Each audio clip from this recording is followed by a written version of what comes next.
Yo le aprecio mucho hoy al auditor superior de la Federación, David Rogelio Colmenares Páramo, que haya aceptado venir a este estudio. David, ¿cómo estás?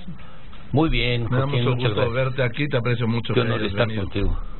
A ver, ¿cómo están las cuentas ahora? Bueno, explícanos rápidamente, por favor, a todos los que nos escuchamos, porque muchos no tenemos claro qué es y lo que hace la Auditoría Superior de la Federación. Mira, Joaquín, fundamentalmente la Auditoría Superior revisa el buen ejercicio, el correcto ejercicio del gasto público. Nosotros trabajamos sobre números. O sea, de lo que gasta el gobierno. De lo que gastan los gobiernos. Los gobiernos. Los gobiernos. Tenemos facultades.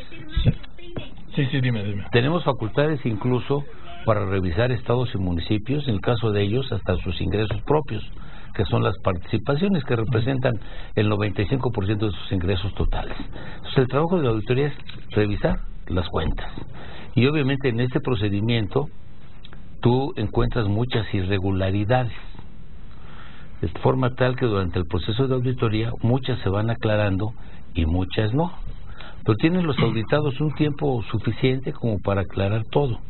Al final, por eso se decía que la efectividad de la auditoría era limitada, porque revisas, sacabas cifras espeluznantes y sí, al final encontrabas cosas y resultados. Sin embargo, no eran del tamaño de lo que habías anunciado. A ver, porque yo siempre decía, encontraron irregularidades por tantos miles o decenas o centenares de miles de millones de pesos, ¿no? Así es. Mira, yo revisé, por ejemplo, de Cuenta Pública 2015. Sí. Salió en los periódicos cuando se presentaba el auditor a su mes, era el mes del auditor superior, porque sacabas todas las observaciones. Pero a veces son observaciones que cuando terminas la auditoría ya se aclararon. Y entonces ya es la mitad. Pero de esto ya no se informa. Y esos miles de millones de pesos se informa, pero no se difunde mediáticamente. Pero cuando tú ves al final del ciclo, pues esos 70,000, 80,000 millones de pesos de que se hablaba, de observaciones o irregularidades, terminan en 3,000, que son muchos también, por supuesto. Pero no ahí estás metiendo todo el gasto público. Una gran parte de las observaciones, desgraciadamente, se dan por el lado de los estados, más que incluso las observaciones que se dan en el caso del gobierno federal, porque las auditorías del gobierno federal primero son más profundas, ¿sí?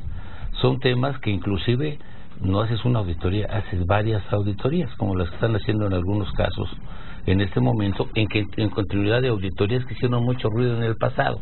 Lo que se ha llamado la estafa maestra. Sí, que nosotros le llamamos las auditorías hechas a las universidades con el abuso del artículo primero de la ley de adquisiciones, ¿no? Que te permite asignar entre entidades públicas como serían las universidades. A ver, explícanos. ¿Qué es la estafa maestra, la llamada estafa maestra? Pues fue simplemente la simulación.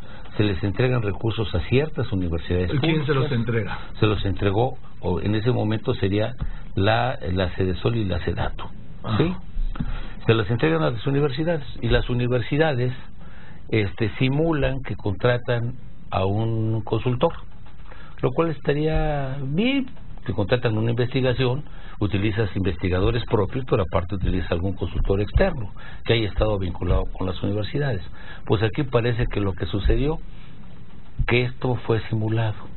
La universidad subcontrató y rebasó en algunos casos los montos que te permite la ley de adquisiciones para las asignaciones directas.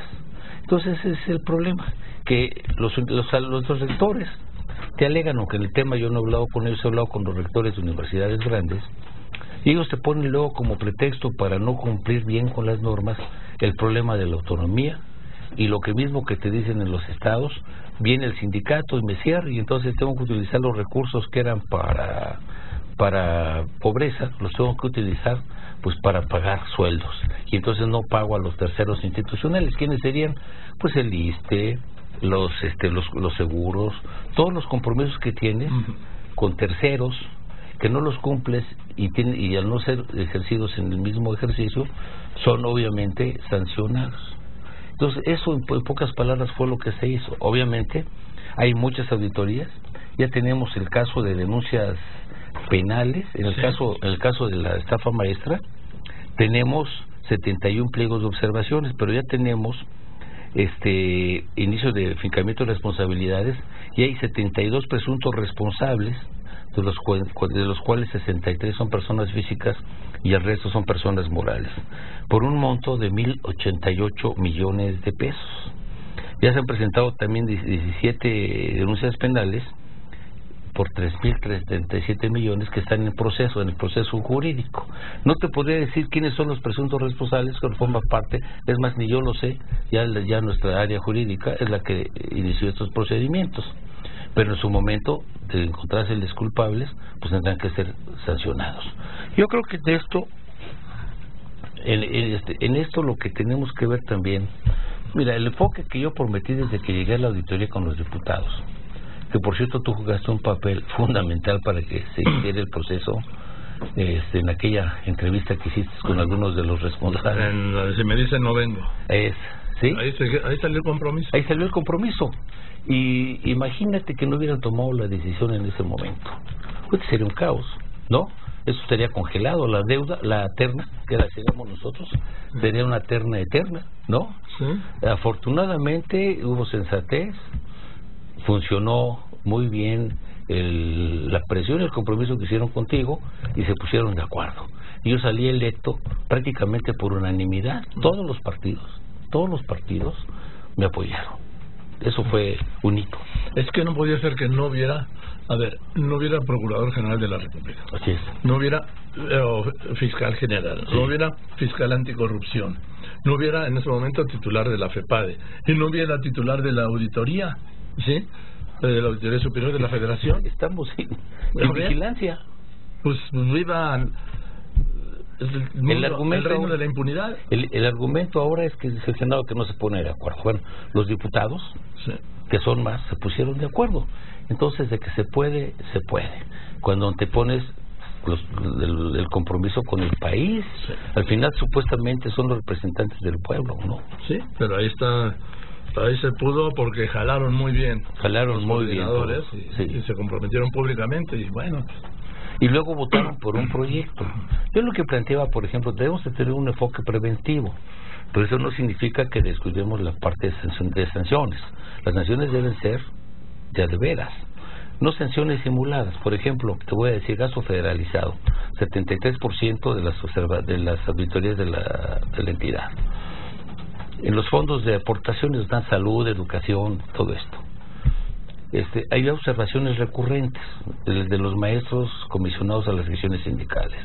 Bueno, la sanción era que reintegraran los recursos a la cuenta del fondo, lo hacías con recursos estatales, o sea que la falla seguía, que también son públicos, la falla seguía, pero además para que ahora se gasten bien. Y mandabas todas las observaciones a las contralorías de los estados, que dependen de los gobernadores. Yo no conozco un solo contralor estatal que haya sancionado a un compañero de educación o de finanzas o de obras públicas. Y mucho menos a un gobernador. Porque no, pues es su jefe, lo corren. Sí. ¿Por qué no sancionas a estos? Porque me corren, ¿no? Sí sancionan cuando ya son del gobierno anterior, y más cuando son de diferente partido. Entonces son cosas que tenemos que corregir, tenemos que cambiar el enfoque. Nosotros mismos teníamos una práctica incorrecta que mañana deja ya de existir. ¿Cuál? El auditor, el que te audita, podía solventar y aclarar. Eso se prestaba. A ver, yo te observo, te puedo observar de más, ¿no? Sí. Y luego tú me pides apoyo para ver con quién me puede ayudar a corregir mis cosas. Y entonces pueden surgir tentaciones para hacer cosas incorrectas. Bueno, a partir de mañana ya el auditor va a auditar.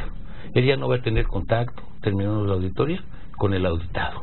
Estamos creando una auditoría especial de seguimiento que se va a encargar de revisar el trabajo de los auditores, que se va a encargar de revisar las pruebas que presenten los entes auditados para aclarar o para pasar a la siguiente etapa, que sería pasar al área jurídica, donde además se revisa, pasa responsabilidades, y si se encuentran hechos indebidos, se procede a la denuncia penal, ¿sí?, a la elaboración de pliegos de responsabilidades, y que ahora vamos a estar fortalecidos cuando el Senado también haga su trabajo, que ya haya existan los magistrados. Los magistrados que están también pendientes, que son los que van a sancionar. Entonces ahorita nosotros podemos hacer las cosas pero todavía el tribunal no tiene cómo sancionar porque no tiene magistrados. Sí, magistrados. Es una caja vacía. Así es.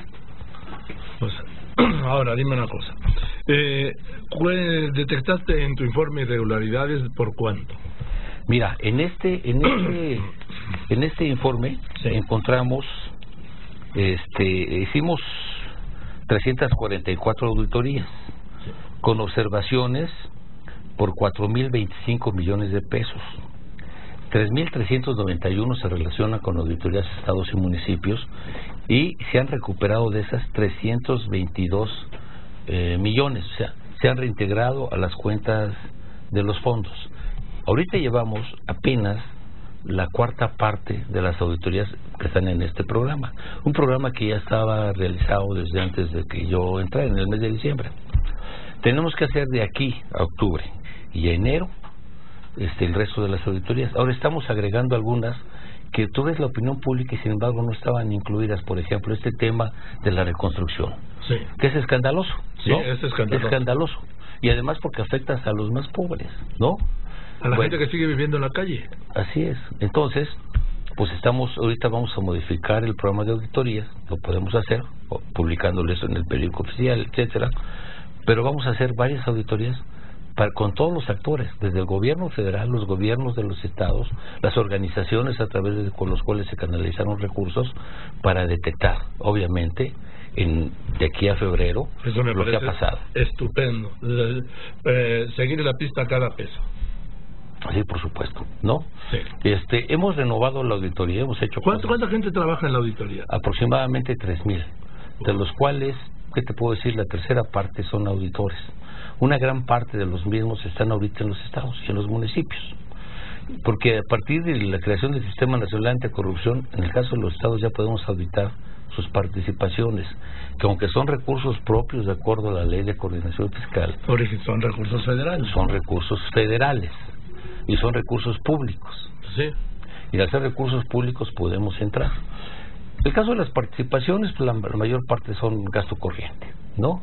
La mayor parte de los recursos de inversión en estados y municipios son recursos federales. Y ahí lo que queremos hacer también, claro, tendremos que depender obviamente del Congreso para tener más recursos, es federalizar, o sea, regionalizar la auditoría, no mandando a nuestros trabajadores, sino crear centros de coordinación e ir formando equipos de auditores de las regiones. Bien. A ver, déjame hablar de este caso de Muna Dora Buchanin, sí. Amurzón, sí. quien era titular de la Dirección General de Auditoría Forense desde 2008, sí. y que mandó una carta sí. diciendo que había sido separada de su cargo y se inconformó ante ellos, diciendo que su despido no solo fue sorpresivo, sino que resulta improcedente. ¿Fue improcedente? No, no fue improcedente. Es un asunto que, bueno, hay que tocarlo. Sí. Es un asunto laboral, eminentemente laboral. Sí. Pues yo fui electo con capacidad de gestión, y esto implica que puedas hacer los cambios, que el proyecto que los diputados votaron empatado contigo necesitaba perfiles diferentes de gente. Salió la contadora Buchain y entró inmediatamente una nueva auditora forense. Igual hice cambios en muchos de los auditores especiales con un perfil, con una visión un poco más amplia del contexto económico, no solamente el perfil de las cuentas, sino tú tienes que ubicar para hacer una revisión el contexto social, el contexto político y el contexto económico. Entonces, traemos ahora especialistas en presupuesto, base de resultados.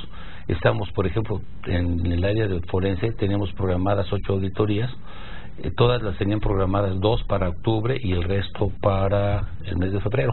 Ya agregamos otras 6 y además estamos ya haciendo forenses investigación.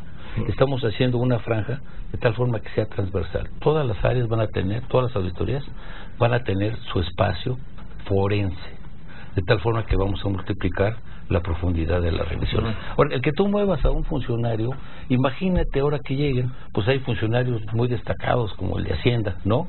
Sí. Lo van a mover y no va a ser un despido injustificado, sino son parte de los protocolos de los cambios. En la auditoría no se había dado un cambio de equipos en 16 años. Ella dijo también que fue porque ella descubrió la estafa maestra. Pues mira, es un trabajo coordinado de la auditoría. Fueron los auditores, nació en otra área la idea de este tipo de auditorías, el del artículo primero a las universidades. Entonces, obviamente que no tiene nada que ver, la prueba está en las denuncias que estamos presentando y que vamos a presentar, y las auditorías que se siguen haciendo a las universidades. Ahorita tenemos auditorías que se están realizando a varias universidades, e inclusive mira, aquí tengo una relación.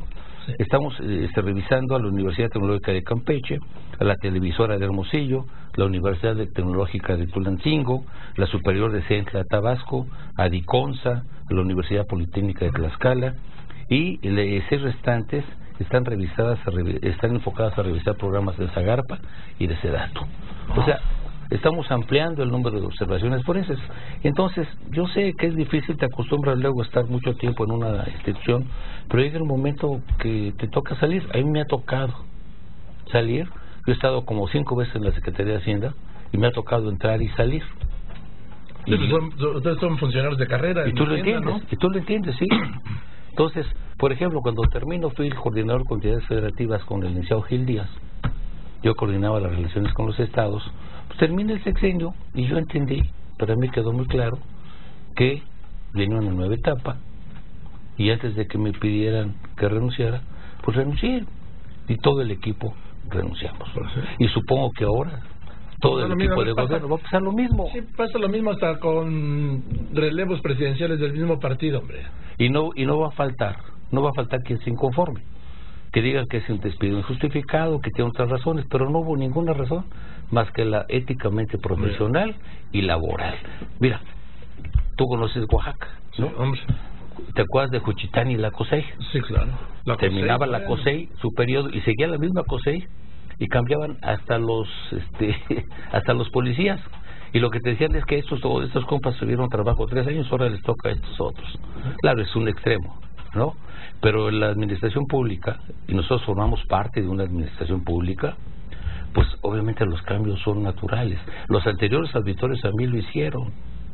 Entonces yo creo que es una cuestión pues laboral, que me da pena tocarlo al aire, pues un tema laboral y ya, hasta ahí ya. Dime una cosa, ¿contigo ya no va a haber más Duartes, ni Borges, ni todo lo que hemos visto? ¿O bueno, no pasa por ti? Bueno, seguramente no se pasa por mí, por supuesto, ¿sí? Nosotros estamos revisando profundamente a los estados. Yo tengo la experiencia de haber sido funcionario estatal, haber tenido la relación con los estados en la UCEF, haber sido administrador regional, tener recaudación de auditoría fiscal, entre otras cosas, en el sureste. En fin, los conozco de qué piel cojean, ¿no? Y por supuesto que vamos a ser muy profundos y muy responsables. Por eso yo quiero que los resultados, y es el compromiso del equipo, los resultados tengan que ser en firme, que no hagamos bombas de humo, sino que demos resultados en el corto plazo.